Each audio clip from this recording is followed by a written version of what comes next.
Hello, hello! Nagbabalik ang iyong host kitchen at sa araw na ito ay magluluto tayo ng ubi biko at nilagyan natin ng toppings na napaka-creamy custard.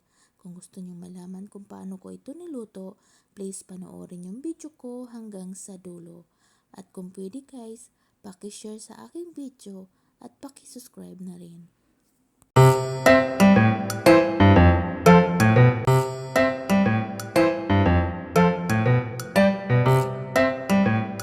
Ngayon, umpisahan na nating magluto. Malaking kawali pa lang ginamit ko dito guys dahil ang pinili kong malagkit is 1 kilo. Tapos naglagay ako ng fresh milk. Pero kung wala kayong fresh milk sa bahay, ibap na lang. Pero kung wala rin kayong ibap, pwede naman yung powder na gatas. Tunawin nyo lang mabuti bago nyo ilagay sa kawaling mainit. Sinunod ko naman yung 2 malaking gata. Purong gata pala ang nilagay ko dyan guys. Pagkatapos sa gata, sinunod ko naman yung condensed milk. Isang malaking lata pala ang nilagay ko na condensed milk. Pero kung gusto niyo naman na tamis, pwede niyo naman dagdagan pero dapat konti lang. Kasi mas masarap kasi kapag hindi siya matamis. Yung tama lang yung tamis niya. Ngayon, ilagay na natin yung ube extract. Kung gusto niya sobrang violet ang iyong kakanin, pwede namang ilagay niyo po. Kagaya sa akin, mas maganda kasi tignan kapag sobrang violet. Next naman, ang nilagay ko is vanilla extract. Kung gusto niyo sobrang bango na, ilagay niyo lahat. Pero kung gusto niyo tama lang, di konti lang ang ilagay natin. Ngayon, hahalo-haloin na natin. Siguraduhin lang natin na halong-halo na siya bago natin ilagay ang ating malagkit rice. Nakasaing na pala yung malagkit rice ko guys, kaya ayan na, ready to. Lagay na lang sa ating ginawang sauce.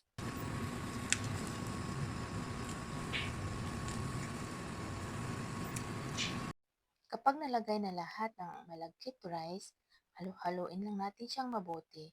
Pero dapat nasa pinakamahina yung apoy para hindi masunog yung ilalim. Halo-haloin lang natin yan hanggang sa matuyo.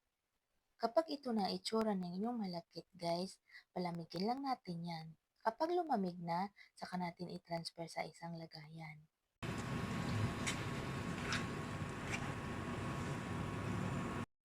Nung lumamig na ang ating malagkit rice, ngayon ilagay na natin dito sa ating lagayan.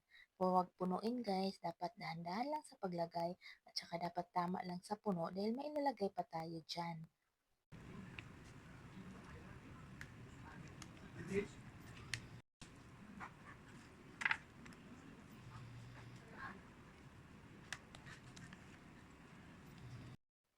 At tingnan nyo naman guys, sa 1 kilong malagkit rice, ito na ang nagawa natin, sobrang dami. Tapos itabi lang natin yan habang gagawa tayo ng ating pang-toppings dito. Sa pinaglutuan natin ng malagkit, dito na rin tayo magluluto ng ating pan-toppings. Nagtunaw lang ako ng butter. Tapos sinunod ko na yung flour.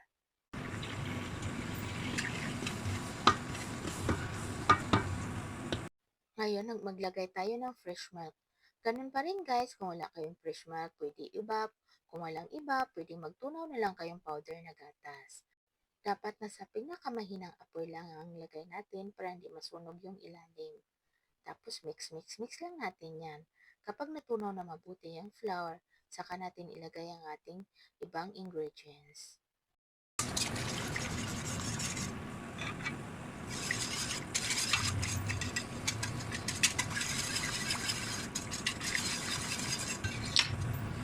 Yung natunaw na nga mabuti yung flour, sinunod ko naman yung asin. Dapat sakto lang sa paglagay ng asin, hindi rin sa sobrang alat. Tapos sinunod ko yung condensed milk.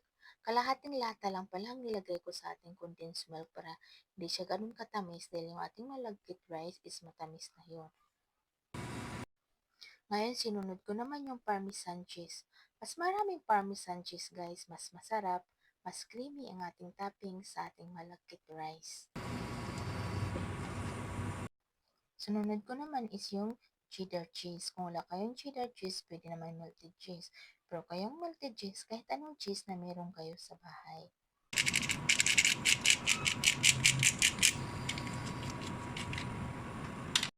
Pagkatapos natin ilagay yung cheddar cheese, halo-haloin lang natin yan hanggang sa medyo tuyo na siya guys. Pero dapat yung apoy niya talaga ay nasa pinakamahina. Dapat palagi nyo i-check kasi baka masunog yung ilalim niyan. Baka mga may sunog ang ating pang toppings.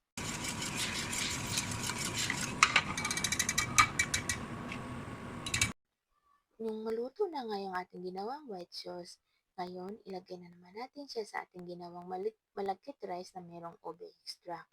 Dapat i-spread lang natin mabuti, make sure na malagyan lahat talaga as inatakpan yung ube, yung malagkit rice pala.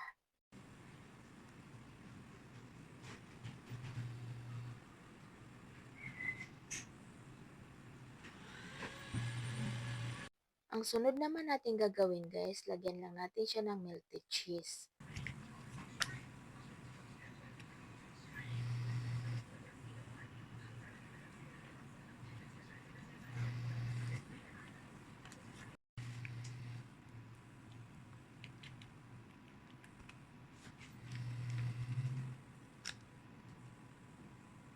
At ito na, nalagyan na natin siya lahat.